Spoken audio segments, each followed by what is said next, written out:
ꯂꯥꯏꯁꯤꯅ ꯃꯤꯀꯞ ꯊꯣꯔꯛꯄꯗ ꯃꯝꯂꯤ ꯃꯝꯂꯤ ꯇꯧꯔꯝꯂꯦ ꯑꯀꯣꯏꯕꯗꯨ ꯍꯥꯏꯐꯦꯠ ꯌꯦꯡꯂꯒ ꯃꯆꯤꯟꯗ ꯄꯥꯈꯠꯅ ꯁꯣꯜꯂꯤ ꯀꯩꯅꯣ ꯇꯧꯔꯤꯁꯤꯗꯤ ꯑꯩꯕꯨ ꯀꯌꯥꯝ ꯀꯨꯏꯅ ꯇꯨꯝꯊꯧꯔꯒꯦ ꯗꯨꯛ ꯊꯥꯎꯃꯩꯁꯨ ꯀꯠꯇ꯭ꯔꯤꯅꯤ ꯃꯀꯣꯛꯇꯨꯁꯨ ꯉꯥꯎꯔꯤ ꯉꯥꯎꯔꯤ ꯇꯧꯏ ꯃꯈꯨꯠꯅ ꯍꯥꯏꯐꯦꯠ ꯉꯥꯛꯂꯒ ꯇꯞꯅ ꯍꯧꯒꯠꯅꯕ ꯍꯣꯠꯅꯩ ꯇꯟꯖꯥꯗꯨꯗ ꯊꯣꯡꯂꯣꯝꯗꯒꯤ ꯆꯪꯉꯛꯄ ꯃꯩꯔꯥꯕꯅ ꯍꯥꯊꯨ ꯍꯥꯊꯨ ꯍꯥꯏꯔꯛꯏ ꯁꯣꯔꯤ ꯌꯥꯝ ꯂꯦꯡꯕ ꯌꯥꯗꯦꯀꯣ ꯈꯣꯟꯖꯦꯜꯗꯨꯗ ꯂꯥꯏꯖ ꯀꯔꯤꯅꯣ ꯍꯥꯏꯗꯨꯅ ꯌꯦꯡꯂꯛꯏ ꯑꯗꯨꯕꯨ ꯃꯩꯔꯥꯕꯅ ꯇꯧꯔꯛꯂꯤꯗꯨ ꯎꯕꯗ ꯏꯉꯛꯉꯛꯈ꯭ꯔꯦ ꯅꯣꯡꯃꯇ ꯃꯁꯥꯅ ꯆꯥꯕꯒꯤ ꯄ꯭ꯂꯦꯠ ꯐꯥꯎ ꯐꯖꯅ ꯄꯥꯏꯗꯕ ꯃꯥꯅ ꯆꯥꯅꯕ ꯍꯥꯞꯄ ꯄ꯭ꯂꯦꯠꯇꯨ ꯌꯥꯝꯅ ꯍꯩꯅ ꯆꯦꯛꯁꯤꯟꯅ ꯄꯨꯔꯛꯏ ꯁꯪꯒꯣꯝ ꯒ꯭ꯂꯥꯁ ꯑꯃꯁꯨ ꯃꯈꯨꯠ ꯅꯥꯝꯃꯅ ꯄꯥꯏꯔꯤ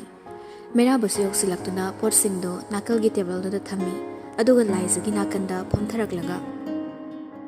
ꯅꯁꯥꯗꯣ ꯀꯩꯗꯧꯒꯦꯕ ꯀꯣꯛ ꯉꯥꯎꯕ꯭ꯔꯣ ꯎꯅꯤꯡꯕ꯭ꯔꯥ ꯍꯩ ꯆꯥꯒꯦꯔꯥ ꯍꯩꯗꯤ ꯆꯥꯎꯔꯅꯨ ꯆꯈꯥꯎ ꯍꯥꯡꯕꯗ ꯍꯩ ꯆꯥꯕ ꯐꯠꯇꯕꯅꯤ ꯀꯩ ꯆꯥꯅꯤꯡꯉꯦ ꯅꯪꯕꯣ ꯏꯁꯤꯡ ꯑꯣꯏꯅ ꯊꯛꯀꯦꯔꯥ ꯋꯥꯍꯪ ꯄꯥꯎꯈꯨꯝꯃꯣ ꯂꯥꯏꯖꯗ ꯏꯉꯥꯎ ꯉꯥꯎꯔꯤ ꯒ꯭ꯌꯥꯟ ꯇꯥꯗ꯭ꯔꯗꯨꯅ ꯇꯞꯂꯝꯅ ꯍꯥꯏꯔꯛꯏ ꯑꯩ ꯀꯩꯁꯨ ꯇꯧꯗꯦ ꯀꯩꯅꯣ ꯌꯥꯝꯕꯣ ꯆꯥꯁꯦ ꯌꯥꯝ ꯄꯪꯍꯪꯗ ꯍꯪꯉꯤꯗꯨꯕꯣ ꯃꯩꯔꯥꯕꯁꯨ ꯅꯣꯛꯃꯤ ꯅꯣꯛꯃꯤ ꯇꯞꯅ ꯆꯪꯁꯤꯜꯂꯛꯂꯒ ꯂꯥꯏꯖꯕꯨ ꯀꯣꯟꯁꯤꯟꯕꯤꯔꯛꯏ ꯅꯨꯄꯤꯗꯨꯗꯤ ꯑꯃꯨꯛꯀ ꯍꯦꯟꯅ ꯉꯥꯎꯈ꯭ꯔꯦ ꯃꯩꯔꯥꯕ ꯃꯤꯅꯣꯛꯇꯨ ꯁꯨꯃꯥꯡ ꯍꯦꯛꯃꯥꯡꯗꯅ ꯂꯥꯏꯖꯗ ꯅꯨꯡꯁꯤꯅ ꯍꯥꯏꯔꯛꯏ ꯑꯁ ꯍꯔꯥꯎꯕ ꯋꯥꯍꯩꯁꯦ ꯅꯐꯝꯅ ꯀꯔꯝꯅ ꯍꯥꯏꯒꯅꯤ ꯈꯪꯗ꯭ꯔꯦꯗ ꯃꯇꯥꯡꯁꯤꯗꯗꯤ ꯐꯤꯜꯝꯒꯤ ꯗꯥꯏꯂꯣꯛ ꯋꯥꯍꯩꯅꯤꯡꯉꯛꯑꯕ ꯀꯔꯤ ꯐꯤꯜꯝꯒꯤ ꯇꯧꯁꯤꯒꯦ ꯊꯕꯥꯇꯣꯟꯒꯤ ꯇꯧꯁꯤꯔꯥ ꯁꯤ ꯍꯥꯏꯗꯅ ꯂꯥꯏꯖꯕꯨ ꯃꯊꯥꯗꯒꯤ ꯂꯧꯊꯣꯛꯂꯒ ꯌꯦꯡꯉꯤ ꯅꯨꯄꯤꯗꯨꯗꯤ ꯍꯥꯏꯔꯤꯁꯤꯡꯗꯣ ꯒ꯭ꯌꯥꯟꯒ ꯇꯥꯕꯤꯕ ꯅꯠꯇꯦ ꯑꯩꯈꯣꯏꯅ ꯑꯗꯨꯝ ꯃꯥꯅ ꯊꯣꯛꯄ ꯑꯃ ꯍꯪꯂꯛꯏ ꯃꯥꯐꯤꯌꯥꯁꯨ ꯊꯕꯥꯇꯣꯟ ꯌꯦꯡꯕ꯭ꯔꯥ ꯍꯥꯏꯁꯦ ꯋꯥꯍꯩꯗꯨꯗ ꯃꯩꯔꯥꯕ ꯅꯣꯛꯊꯣꯔꯛꯂꯤ ꯏꯔꯥꯏ ꯂꯥꯏꯅ ꯍꯥꯏꯔꯛꯂꯤꯕ ꯋꯥꯗꯨꯅ ꯃꯥꯕꯨ ꯅꯣꯛꯅꯤꯡꯍꯜꯂꯤ ꯊꯃꯣꯏꯁꯤꯡꯗꯨꯗ ꯂꯣꯠꯇꯨꯅ ꯂꯩꯅꯔꯤꯕ ꯏꯍꯨꯜꯁꯤꯡ ꯑꯗꯣ ꯐꯥꯒꯤ ꯑꯣꯏꯅ ꯍꯦꯛ ꯍꯦꯛ ꯍꯥꯏꯗꯣꯔꯛꯄꯁꯤꯗ ꯅꯣꯛꯅꯤꯡꯕ ꯐꯥꯎꯗꯕ ꯅꯠꯇꯦ ꯃꯩꯔꯥꯕ ꯅꯣꯛꯄꯗꯣ ꯈꯔ ꯇꯞꯊꯔꯒ ꯍꯥꯏꯔꯛꯏ ꯐꯤꯂꯝꯒꯤ ꯗꯥꯏꯂꯣꯛꯀ ꯇꯧꯔꯛꯏꯗ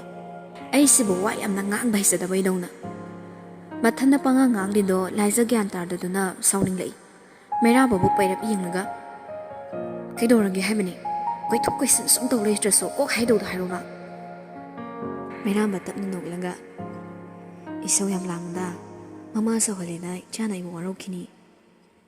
ꯋꯥꯍꯩꯗꯨꯗ ꯂꯥꯏꯖ ꯃꯃꯤꯠꯇꯨ ꯂꯥꯎꯊꯣꯛꯂꯒ ꯃꯩꯔꯥꯕꯗ ꯌꯦꯡꯂꯛꯏ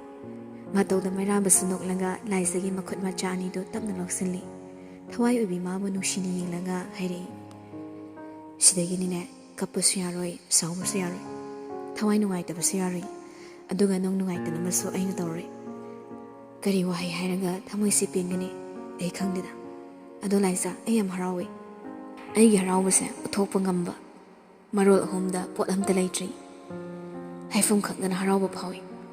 ꯏꯐꯝꯗ ꯅꯪꯅ ꯇꯝꯕꯤꯔꯤꯕ ꯈꯨꯗꯣꯜꯁꯦ ꯆꯪꯗꯅꯐꯝ ꯂꯩꯇꯅ ꯃꯃꯜ ꯌꯥꯝꯃꯤ ꯑꯩ ꯌꯥꯝ ꯅꯨꯡꯉꯥꯏ ꯃꯐꯝ ꯃꯔꯥꯡ ꯈꯪꯗ꯭ꯔꯕ ꯑꯩꯒꯤ ꯄꯨꯟꯁꯤꯁꯤꯗ ꯊꯋꯥꯏ ꯃꯆꯥ ꯑꯁꯤꯅ ꯑꯩꯒꯤ ꯄꯨꯟꯁꯤ ꯃꯁꯛ ꯂꯦꯞꯄꯤꯒꯗꯧꯔꯤ ꯁꯤ ꯍꯥꯏꯔꯒ ꯂꯥꯏꯖꯒꯤ ꯄꯨꯛꯇꯨꯗ ꯇꯞꯅ ꯄꯥꯏꯔꯛꯏ ꯃꯇꯧꯗ ꯂꯥꯏꯖꯁꯨ ꯒ꯭ꯌꯥꯟ ꯇꯥꯔꯦ ꯇꯞꯅ ꯇꯞꯅ ꯅꯤꯡꯁꯤꯡꯂꯛꯏ ꯉꯁꯥꯏ ꯃꯥꯅ ꯆꯪꯂꯛꯄꯗ ꯒ꯭ꯌꯥꯟ ꯃꯥꯡꯈꯤꯕ ꯑꯗꯨꯒ ꯒ꯭ꯌꯥꯟ ꯇꯥꯔꯛꯄꯗ ꯃꯐꯝꯁꯤꯗ ꯂꯩꯔꯝꯕ ꯃꯤꯀꯨꯞꯁꯤꯗ ꯃꯥꯁꯨ ꯍꯔꯥꯎꯕꯅ ꯃꯄꯤ ꯏꯔꯥ ꯆꯦꯜꯂꯛꯂꯤ ꯇꯒꯨꯞ ꯇꯒꯨꯞ ꯄꯥꯡꯂꯤꯕ ꯃꯤꯠ ꯑꯅꯤꯗꯨꯅ ꯃꯩꯔꯥꯕꯗ ꯌꯦꯡꯂꯒ ꯈꯣꯟꯖꯦꯜ ꯅꯤꯛꯅ ꯍꯥꯏꯔꯛꯏ ꯑꯁꯦꯡꯕ꯭ꯔꯥ ꯌꯥꯝꯕꯣ ꯃꯩꯔꯥꯕꯁꯨ ꯅꯣꯛꯂꯒ ꯆꯪꯁꯤꯟꯗꯨꯅ ꯂꯥꯏꯖꯕꯨ ꯀꯣꯜꯂꯤ ꯀꯞꯀꯅꯨ ꯀꯞꯆꯦꯠꯄꯤ ꯁꯤꯗꯒꯤꯅꯤꯅꯦ ꯀꯞꯄ ꯌꯥꯗꯦ ꯍꯥꯏꯕ ꯅꯠꯇ꯭ꯔꯣ ꯏꯆꯥꯅ ꯃꯃꯥ ꯀꯞꯍꯜꯂꯦ ꯍꯥꯏꯗꯅ ꯑꯩꯉꯣꯟꯗ ꯁꯥꯎꯔꯗꯤ ꯅꯪ ꯏꯆꯥ ꯊꯦꯝꯕ ꯉꯝꯒꯗ꯭ꯔꯣ ꯄꯤꯔꯥ ꯆꯦꯜꯂꯝꯕꯗꯣ ꯈꯣꯟꯖꯦꯜꯗꯨꯅ ꯀꯞꯊꯣꯔꯛꯂꯤ ꯃꯤꯀꯨꯞꯁꯤꯗ ꯃꯥ ꯃꯄꯨꯛꯅꯤꯡ ꯑꯗꯨꯛꯀꯤ ꯃꯇꯤꯛ ꯅꯨꯡꯁꯤꯈ꯭ꯔꯦ ꯃꯈꯨꯠꯇꯨ ꯊꯥꯡꯒꯠꯂꯒ ꯃꯩꯔꯥꯕꯗ ꯆꯦꯠꯅ ꯀꯣꯟꯁꯤꯜꯂꯛꯏ ꯂꯥꯏꯖ ꯀꯞꯅ ꯀꯞꯅ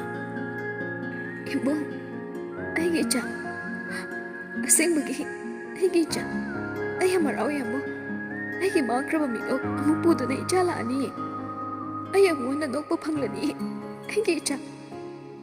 ꯋꯥ ꯃꯈꯥ ꯇꯥꯕ ꯃꯩꯔꯥꯕꯒꯤ ꯃꯊꯥꯗ ꯍꯦꯛ ꯆꯪꯂꯒ ꯀꯞꯂꯤ ꯃꯇꯧꯗ ꯃꯩꯔꯥꯕꯁꯨ ꯃꯄꯤ ꯏꯔꯥ ꯆꯦꯟꯅ ꯂꯥꯏꯖꯕꯨ ꯊꯦꯝꯖꯤꯟꯕꯤ ꯅꯛꯅꯔꯤꯉꯩ ꯃꯇꯝꯗꯣ ꯀꯅꯥꯅ ꯀꯔꯤ ꯍꯥꯏꯗꯨꯅ ꯌꯦꯡꯅꯕꯅꯤ ꯑꯗꯨꯕꯨ ꯂꯥꯞꯅꯈ꯭ꯔꯕꯗꯤ ꯍꯤꯔꯝ ꯈꯨꯗꯤꯡꯃꯛꯇ ꯅꯤꯡꯁꯤꯡ ꯀꯥꯎꯈꯤꯕ ꯉꯥꯛꯇꯅꯤ ꯃꯊꯪꯒꯤ ꯅꯨꯃꯤꯠꯅꯤ ꯃꯇꯝ ꯈꯔ ꯍꯣꯝ ꯊꯥꯗꯣꯛꯂꯨꯕꯗꯣ ꯉꯁꯤꯗꯤ ꯃꯍꯩ ꯃꯍꯩ ꯆꯠꯅꯕ ꯂꯥꯡꯅꯔꯛꯏ ꯃꯩꯔꯥꯕꯗꯤ ꯂꯥꯏꯖꯒꯤ ꯃꯅꯥꯛꯇꯒꯤ ꯍꯦꯟꯗꯣꯛꯈꯤꯗ꯭ꯔꯦ ꯃꯔꯝ ꯑꯁꯤꯅ ꯃꯃꯥꯟꯅꯕ ꯑꯅꯤꯗꯨ ꯑꯣꯏꯅ ꯂꯥꯛꯏ ꯍꯣꯝꯒꯤ ꯒꯦꯠ ꯍꯦꯛ ꯌꯧꯕꯒ ꯔꯣꯕꯠ ꯃꯅꯨꯡꯗ ꯊꯧꯖꯤꯟꯗꯅ ꯒꯥꯔꯤꯗꯨ ꯈꯥꯝꯃꯤ ꯂꯤꯌꯣꯅ ꯀꯩꯅꯣ ꯊꯧꯖꯤꯜꯂꯣꯏꯗ꯭ꯔꯣ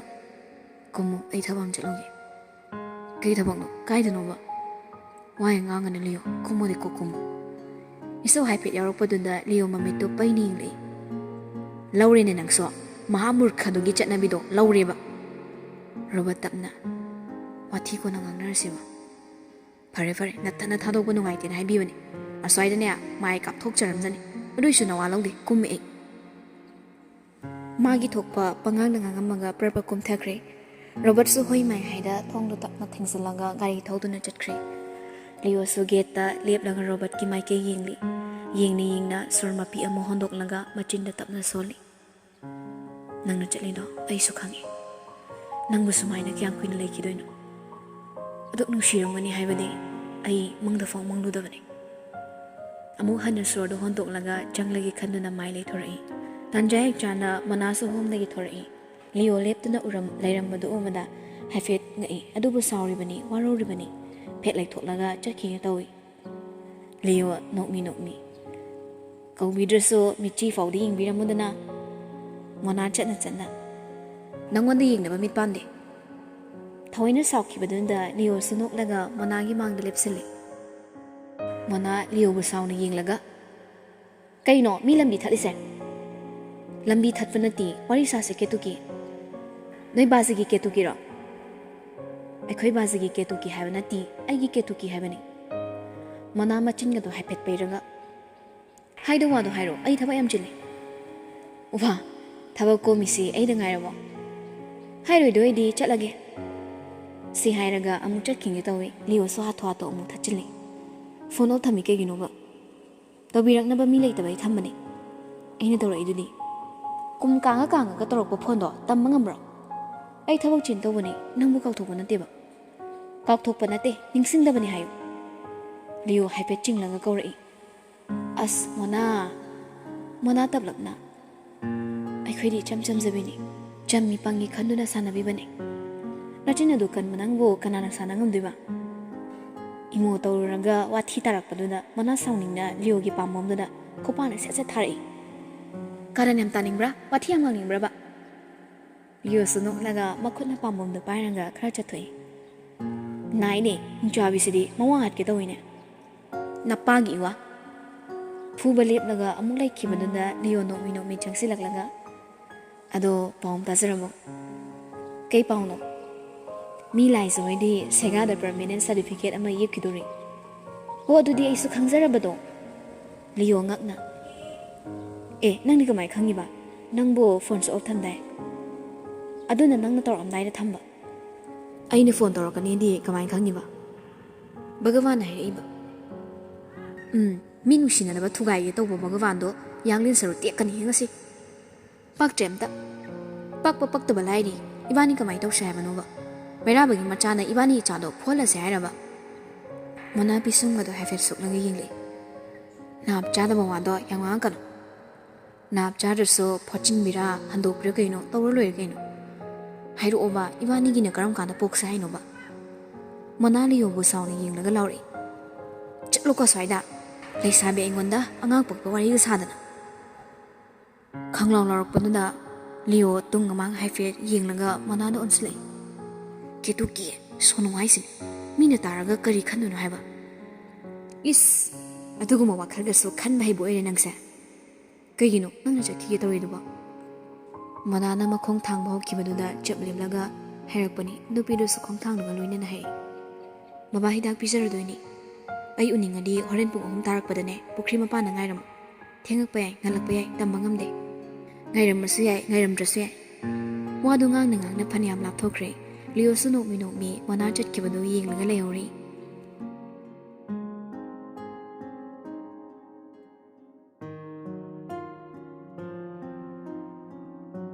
Somdana tongi mongpham manakta garido khami Gari maningdagi leiboki angobado lauranga Garidagi kumtharakli Mahusang maithongda mamon nokli Khongthang tapna chaksilakduna Leibo mongphanggi mathakduda thammi Aduga maso nakanda tapna phamtharaktuna akoibado haifet yengi Mongphanggi akoibado napi khara hauramle Yengbidaba natti napi singduna yening chongba thobagini Oi thangma nakandunda kanarsuna su tharuba kawba leita Komire leirang ama naithoming thina laisa tamli Leirang do hek yengbada pukning huna fazai Lay oirabasu ubamaktada thawai panba amagi ithil pahon mangami Lekhong manakta napi macha khara ꯆꯣꯡꯈꯠꯂꯛꯂꯤꯕꯗꯨ Robert ꯇꯞꯅ ꯃꯈꯨꯠꯇꯨꯅ ꯊꯠꯂꯤ ꯑꯗꯨꯒ ꯏꯆꯝ ꯆꯝꯅ ꯋꯥꯔꯤ ꯁꯥꯕꯒꯨꯝ ꯍꯥꯏꯔꯛꯏ ꯍꯟꯗꯛ ꯃꯔꯛꯁꯦ ꯊꯕꯛ ꯈꯔ ꯆꯤꯟꯕꯒꯤ ꯇꯣꯏꯅ ꯂꯥꯛꯄꯁꯨ ꯉꯝꯗ꯭ꯔꯦ ꯑꯩ ꯂꯥꯛꯇꯕꯩ ꯁꯥꯎꯕ꯭ꯔꯣ ꯁꯤ ꯍꯥꯏꯔꯒ ꯇꯣꯟꯒꯤ ꯃꯣꯡꯐꯝꯗꯨꯗ ꯐꯠ ꯑꯃꯨꯛ ꯌꯦꯡꯂꯛꯏ ꯃꯣꯃꯣꯟ ꯑꯃꯨꯛ ꯅꯣꯛꯂꯒ ꯅꯥꯄꯤꯗꯨ ꯊꯠꯄ ꯑꯃꯨꯛ ꯍꯧꯏ ꯋꯥ ꯉꯥꯡꯗ ꯅꯥꯄꯤꯁꯤꯡꯗꯨ ꯁꯤꯠ ꯅꯥꯟꯅ ꯁꯦꯡꯗꯣꯛꯂꯒ ꯃꯈꯨꯠꯇꯨ ꯐꯠ ꯐꯠ ꯑꯃꯨꯛ ꯀꯟꯊꯣꯛꯅꯩ ꯑꯗꯨꯒ ꯃꯣꯡꯐꯝꯗꯨꯒꯤ ꯅꯥꯀꯟꯗ ꯐꯝꯂꯒ ꯁꯣꯔꯗꯨ ꯇꯞꯅ ꯍꯣꯟꯗꯣꯛꯏ ꯄꯥꯎ ꯅꯨꯡꯉꯥꯏꯕ ꯑꯃ ꯇꯝꯕꯤꯒꯦꯅ ꯂꯥꯛꯏꯅꯤ ꯉꯥꯡꯖꯕꯇꯅꯤ ꯈꯨꯝꯕꯤꯔꯛꯅꯕ ꯀꯅꯥꯁꯨ ꯂꯩꯇꯦ ꯃꯥꯁꯨ ꯈꯪꯗꯕ ꯅꯠꯇꯦ ꯑꯗꯨꯕꯨ ꯇꯣꯟꯒꯤ ꯄꯥꯎꯈꯨꯝ ꯉꯥꯏꯕꯒꯨꯝ ꯉꯥꯏꯍꯥꯛ ꯑꯁꯨꯝ ꯂꯩꯔꯝꯂꯒ ꯊꯞꯂꯝꯅ ꯍꯥꯏꯔꯤ ꯇꯣꯟ ꯅꯪ ꯆꯆꯥꯒꯤ ꯃꯤꯡꯊꯣꯜ ꯐꯪꯗꯣꯔꯤ ꯁꯤ ꯍꯥꯏꯔꯒ ꯑꯃꯨꯛ ꯂꯩꯁꯤꯜꯂꯛꯂꯒ ꯅꯣꯛꯐꯦꯠ ꯇꯧꯔꯛꯏ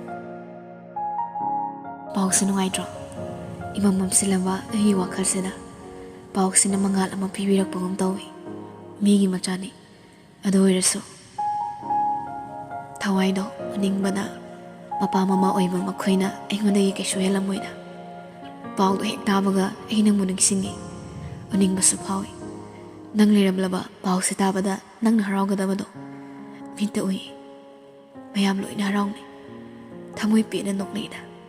ꯑꯗꯨꯕꯨ ꯑꯩꯗꯤ ꯑꯩꯒꯤ ꯇꯣꯟ ꯎꯗ꯭ꯔꯤ ꯃꯈꯩ ꯊꯃꯣꯏ ꯄꯦꯟꯅ ꯅꯣꯛꯅꯤꯡꯗꯦ ꯍꯔꯥꯎꯕꯁꯨ ꯃꯄꯨꯡ ꯐꯥꯕ ꯉꯝꯗ꯭ꯔꯦ ꯔꯣꯕꯔꯠꯇꯣ ꯈꯣꯟꯖꯦꯜ ꯑꯣꯜꯂꯛꯂꯤ ꯆꯨꯝꯂꯝꯕ ꯈꯣꯟꯖꯦꯜꯗꯣ ꯇꯅꯤꯛ ꯇꯅꯤꯛ ꯇꯧꯔꯛꯏ ꯑꯗꯨꯕꯨ ꯊꯃꯣꯏꯒꯤ ꯋꯥꯔꯣꯜꯗꯣ ꯇꯥꯔꯔꯣꯏ ꯈꯟꯅ ꯈꯟꯅ ꯈꯣꯟꯖꯦꯜꯗꯣ ꯅꯤꯛꯅ ꯄꯥꯎꯗꯝꯂꯛꯏ ꯇꯣꯟ ꯑꯩ ꯅꯪꯕꯨ ꯀꯥꯎꯕ ꯉꯝꯗ꯭ꯔꯤ ꯀꯥꯎꯒꯦ ꯍꯥꯏꯅꯁꯨ ꯈꯟꯗꯦ ꯀꯥꯎꯕꯁꯨ ꯄꯥꯝꯗꯦ ꯑꯗꯨꯕꯨ ꯅꯪꯕꯨ ꯅꯤꯡꯁꯤꯡꯂꯨꯕ ꯃꯤꯀꯨꯞꯇ ꯑꯩ ꯌꯥꯝ ꯋꯥꯏ ꯑꯩ ꯉꯥꯎꯔꯦ ꯇꯣꯟ ꯆꯠꯈꯤꯕ ꯃꯇꯝꯗꯣ ꯄꯨꯡꯐꯝ ꯃꯥꯟꯅꯗ꯭ꯔꯁꯨ ꯍꯜꯂꯛꯄ ꯌꯥꯏ ꯍꯜꯂꯛꯄ ꯅꯥꯏ ꯔꯤꯇꯨ 3 ꯍꯥꯏꯅꯕꯗꯨꯁꯨ ꯃꯥꯒꯤ ꯃꯇꯝ ꯂꯥꯛꯂꯒ ꯍꯜꯂꯛꯇꯨꯅ ꯑꯃꯨꯛ ꯇꯥꯏꯕꯪꯒꯤ ꯀꯨꯝꯍꯩ ꯌꯥꯎꯔꯤ ꯑꯗꯨꯕꯨ ꯅꯪꯗꯤ ꯍꯜꯂꯛꯇꯦ ꯅꯪꯅ ꯍꯜꯂꯛꯇ꯭ꯔꯤꯁꯦ ꯀꯩꯒꯤꯅꯣ ꯅꯪ ꯍꯜꯂꯔꯣꯏꯗ꯭ꯔꯥ ꯅꯃꯥꯟꯅꯕꯤꯁꯤꯡꯅ ꯄꯨꯈ꯭ꯔꯤꯗ ꯏꯁꯤꯡ ꯁꯣꯛꯄ ꯊꯣꯔꯛꯄꯗ ꯅꯪꯕꯨ ꯌꯥꯎꯔꯝꯒꯗ꯭ꯔꯥ ꯍꯥꯏꯗꯅ ꯌꯦꯡꯂꯨꯕꯅꯤ ꯑꯗꯨꯕꯨ ꯅꯪꯗꯤ ꯌꯥꯎꯔꯛꯇꯦ ꯅꯪ ꯂꯩꯇꯕꯗ ꯃꯥꯂꯦꯝꯁꯦ ꯏꯍꯥꯡ ꯍꯥꯡꯕꯒꯨꯝ ꯇꯧꯔꯦ ꯅꯪ ꯌꯥꯎꯗꯅ ꯍꯤꯡꯕ ꯉꯝꯂꯣꯏ ꯈꯪꯅ ꯈꯪꯅ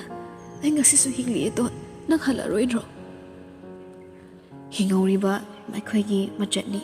ꯑꯁꯤꯕ ꯊꯋꯥꯏ ꯃꯥꯕꯨ ꯀꯧꯔꯒ ꯀꯞꯆꯕ ꯃꯣꯡꯐꯝ ꯈꯣꯠꯇꯨꯅ ꯀꯞꯂꯕꯁꯨ ꯃꯃꯤ ꯁꯥꯝꯈ꯭ꯔꯕ ꯃꯍꯥꯛꯀꯤ ꯃꯨꯔꯇꯤꯗꯤ ꯑꯃꯨꯛ ꯍꯟꯅ ꯃꯤꯠꯃꯥꯡꯗ ꯂꯦꯞꯄꯤꯔꯔꯣꯏ ꯆꯠꯈ꯭ꯔꯕꯅꯤ ꯇꯥꯏꯕꯪ ꯀꯨꯝꯍꯩ ꯊꯥꯗꯣꯛꯂꯒ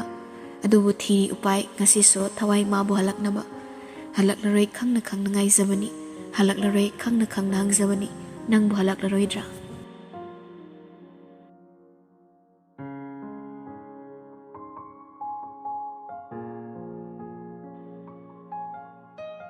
ꯂꯩꯅꯨꯡ ꯍꯨꯠꯅ ꯂꯩꯕꯅ ꯃꯐꯝꯗꯨ ꯄꯨꯝꯃꯝ ꯃꯝꯃꯤ ꯆꯥꯗ ꯊꯛꯇꯕꯅꯁꯨ ꯃꯁꯥꯗꯨ ꯆꯣꯛꯊꯔꯤ ꯃꯈꯨꯠꯇ ꯄꯥꯏꯔꯤꯕ ꯐꯣꯟꯒꯤ ꯁꯀ꯭ꯔꯤꯟꯗꯨ ꯊꯥꯡꯒꯠꯂꯒ ꯌꯦꯡꯕꯗ ꯃꯃꯤꯠ ꯍꯥꯏꯐꯦꯠ ꯊꯛꯏ ꯂꯥꯛꯈꯤꯕ ꯃꯦꯁꯦꯖꯇꯣ ꯇꯞꯅ ꯍꯥꯡꯗꯣꯛꯇꯨꯅ ꯌꯦꯡꯕꯗ ꯔꯣꯀꯤꯒꯤ ꯑꯣꯏꯔꯝꯃꯤ ꯃꯥꯅ ꯊꯥꯈꯤꯕꯗꯨꯒꯤ ꯔꯤꯄ꯭ꯂꯥꯏꯅꯤ ꯃꯥꯅ ꯀꯟꯕꯤꯌꯨ ꯍꯥꯏꯗꯨꯅ ꯍꯥꯏꯖꯈꯤꯕꯅꯤ ꯑꯗꯨꯕꯨ ꯔꯣꯀꯤꯅ ꯀꯔꯤ ꯄꯥꯎꯈꯨꯝ ꯄꯤꯔꯛꯄ ꯍꯥꯏꯗꯨꯅ ꯌꯦꯡꯂꯛꯏ ꯔꯣꯀꯤꯅ ꯃꯦꯁꯦꯖꯇ ꯃꯐꯝꯗꯨꯗ ꯆꯪꯂꯒ ꯅꯪꯕꯨ ꯂꯧꯊꯣꯛꯄꯒꯤ ꯄꯥꯡꯒꯜ ꯑꯩꯉꯣꯟꯗ ꯂꯩꯇꯦ ꯎꯄꯥꯏ ꯑꯃ ꯇꯧꯔꯒ ꯃꯐꯝꯗꯨꯗꯒꯤ ꯆꯦꯟꯊꯣꯔꯛꯑꯣ ꯅꯪꯒꯤ ꯑꯅꯛꯄꯗ ꯑꯩꯒꯤ ꯃꯤ ꯊꯥꯗꯣꯛꯑꯒ ꯊꯝꯒꯦ ꯑꯦꯅꯤ ꯇꯥꯏꯝ ꯑꯩꯅ ꯅꯨꯡꯉꯥꯏꯅ ꯂꯩꯍꯟꯒꯦ ꯋꯥꯍꯩꯗꯨꯗ ꯂꯤꯟꯗꯥ ꯑꯁꯥ ꯑꯃ ꯎꯔꯛꯏ ꯃꯥ ꯃꯩꯔꯥꯕꯨ ꯋꯥꯔꯧꯕꯁꯨ ꯇꯧꯗꯦ ꯃꯥꯅ ꯇꯧꯖꯔꯨꯕꯒꯤ ꯃꯍꯩꯅꯤ ꯈꯟꯗꯨꯅ ꯂꯩ ꯑꯗꯨꯕꯨ ꯃꯐꯝꯁꯤꯗ ꯂꯩꯈꯤꯕ ꯃꯤ ꯑꯃꯠꯇ ꯍꯤꯡꯅ ꯊꯣꯛꯂꯛꯈꯤꯕ ꯌꯥꯎꯗꯦ ꯐꯅ ꯑꯃ ꯑꯣꯏꯗꯨꯅꯁꯨ ꯃꯥ ꯃꯐꯝꯁꯤꯗ ꯁꯤꯕ ꯄꯥꯝꯗꯦ ꯂꯩꯔꯤꯕ ꯃꯌꯥꯝꯗꯣ ꯂꯤꯟꯗꯥꯅ ꯐꯣꯟ ꯄꯥꯏꯕꯗ ꯑꯌꯦꯠꯄ ꯄꯤꯔꯨꯗꯦ ꯃꯥꯕꯨ ꯃꯌꯥꯝꯗꯨꯒ ꯆꯞ ꯃꯥꯟꯅꯅ ꯊꯝꯂꯨꯕꯁꯨ ꯐꯨ ꯆꯩꯗꯨꯅ ꯇꯧꯗꯦ ꯃꯥꯅ ꯇꯧꯅꯤꯡꯕꯗ ꯇꯧꯍꯜꯂꯤ ꯑꯗꯨꯝ ꯑꯣꯏꯅꯃꯛ ꯂꯩꯔꯤꯕ ꯃꯌꯥꯝꯗꯨꯒ ꯈꯦꯠꯅꯗꯅ ꯂꯩꯕꯅ ꯂꯤꯟꯗꯥꯗꯤ ꯃꯁꯥꯗꯨ ꯌꯦꯡꯕ ꯌꯥꯗ꯭ꯔꯦ ꯍꯤꯛꯂꯝꯕꯗꯒꯤ ꯇꯞꯅ ꯍꯧꯒꯠꯂꯛꯂꯒ ꯊꯣꯡ ꯃꯅꯥꯛꯇꯨꯗ ꯊꯣꯔꯛꯏ ꯑꯗꯨꯒ ꯋꯥꯡꯃꯗ ꯂꯦꯞꯂꯤꯕ ꯒꯥꯔꯗꯇꯨꯗ ꯍꯥꯏꯔꯛꯏ ꯑꯩ ꯃꯄꯥꯟꯗ ꯃꯤꯅꯤꯠ 10 ꯂꯩꯒꯦ ꯒꯥꯔꯗꯇꯨ ꯇꯥꯔꯁꯨ ꯀꯩꯁꯨ ꯈꯨꯝꯂꯛꯇꯦ ꯃꯇꯧꯗꯨꯗ ꯂꯤꯟꯗꯥ ꯑꯃꯨꯛꯀꯁꯨ ꯍꯥꯏꯔꯛꯏ ꯑꯩ ꯀꯩꯁꯨ ꯇꯧꯔꯣꯏ ꯅꯣꯏ ꯑꯗꯨꯝ ꯑꯩꯒꯤ ꯅꯥꯛꯇ ꯂꯩꯌꯨ ꯃꯥꯅ ꯑꯁꯨꯝꯅ ꯊꯣꯛꯀꯦ ꯍꯥꯏꯗꯨꯅ ꯃꯔꯩ ꯇꯧꯔꯛꯄꯁꯤ ꯅꯣꯡꯃ 2 ꯁꯨꯔꯛꯂꯤ ꯒꯥꯔꯗꯁꯤꯡꯗꯣ ꯑꯃꯅ ꯑꯃꯗ ꯍꯥꯏꯐꯦꯠ ꯌꯦꯡꯅꯩ ꯑꯗꯨꯒ ꯃꯈꯨꯠꯇ ꯁꯤꯔꯤꯕ ꯔꯦꯗꯤꯑꯣ ꯇ꯭ꯔꯥꯟꯁꯤꯚꯔꯗꯨ ꯊꯥꯡꯒꯠꯇꯨꯅ ꯑꯟꯗꯔꯕꯣꯁꯇ ꯋꯥ ꯈꯔ ꯍꯥꯏꯔꯛꯏ ꯑꯟꯗꯔꯕꯣꯁꯁꯨ ꯈꯨꯗꯛꯇ ꯃꯩꯔꯥꯕꯗ ꯑꯃꯨꯛ ꯇꯧꯔꯒ ꯒꯥꯔꯗꯁꯤꯡꯗꯨꯅ ꯍꯥꯏꯔꯛꯄꯗꯨ ꯇꯝꯃꯤ ꯃꯩꯔꯥꯕ ꯉꯥꯏꯍꯥꯛ ꯇꯨꯃꯤꯟ ꯂꯩꯔꯒ ꯍꯥꯏꯔꯛꯏ ꯊꯥꯗꯣꯛꯈ꯭ꯔꯣ ꯃꯥꯅ ꯆꯠꯅꯤꯡꯕ ꯆꯠꯈꯤꯁꯅꯨ ꯅꯣꯏ ꯀꯅꯥꯝꯇ ꯃꯇꯨꯡ ꯏꯜꯂꯨꯅꯨ ꯋꯥꯍꯩꯗꯨ ꯒꯥꯔꯗꯇꯨꯒꯤ ꯅꯥꯀꯣꯡ ꯑꯃꯨꯛ ꯌꯧꯔꯛꯏ ꯃꯈꯣꯏꯁꯨ ꯄꯟꯊꯅ ꯂꯤꯟꯗꯥꯒꯤ ꯊꯣꯡꯗꯨ ꯍꯥꯡꯗꯣꯛꯏ ꯂꯤꯟꯗꯥꯁꯨ ꯇꯞꯅ ꯇꯞꯅ ꯊꯣꯔꯛꯂꯤ ꯃꯥꯒꯤ ꯇꯨꯡ ꯏꯟꯅꯔꯛꯀꯗꯧꯕꯣꯏ ꯅꯤꯡꯗꯨꯅ ꯂꯩꯕꯅꯤ ꯆꯞ ꯆꯞ ꯂꯦꯞꯇꯨꯅ ꯂꯩꯍꯧꯕ ꯎꯕꯗ ngakna yenglamlaga khongthangdo kungna thangduna lai mana thorakpada kanasu changsinna wa hairakte tekli fanayamna sangna thorakle adubu lei basing ado mangona michina fo yenglakte matongduna ngakluba silinda chance tawrage khanduna khongthang laungna thangduna lakle get yorokla fo makhoi kanamtana linda da thingba pirakte linda su makhutta pairak phone do hanglaga Rocky gi chata janglanga yam thuna message nammi ai thorai we need to hurry message to hek send to kibaga phone do op takre ngaya ki matong linda gi mangda gari ma khamjilai nupa du na ingit haife torokpada linda gyan tharaduna gari da proper ka khatkre mafam si Genovese Hawks ni mi amana yum sigi mapa he landuna chet phapau hangoinari maikei mari sin mathongna camera thetuna thamli camera ni koi silanga duty tari ba mafam ni masida linda mana irai laina chatkimadi makhoina thadokpani haiba gyan tai linda so mafam dagi thorak langa helicopter tongduna lakpana Manipuri yorak pakhangongde mana laklibado Rocky gi yumdani hani den ga punna leramba yumduna te mafam se Rocky khakta gi yumni mafam sidagi di Rocky chamchamba richman amma saduna leibani mi sumana thazaba khara khak thammi linda changak pomada Rocky mamit haifet phandok langa nok langa hai welcome Miss Esposito welcome linda Rocky ba umada masano haifet lepi phone da message khakta wari tokibani Rocky gi phibam honglamle hek ubada mangi Rocky ni haibado khangma ngambagi mami amatat ude masu takna takna changsilaklaga Rocky da munna yenglaga le Rocky nokmi hogalaklaga linda gi nakta changlei ai busira sanu haiduna mai tharam miyoi singdui marakta nangsu amani adubu ngasidi Rocky na tan nangi changsa phom leitre miyoi be punsi sa kuwa khunam ni haibado chumbajane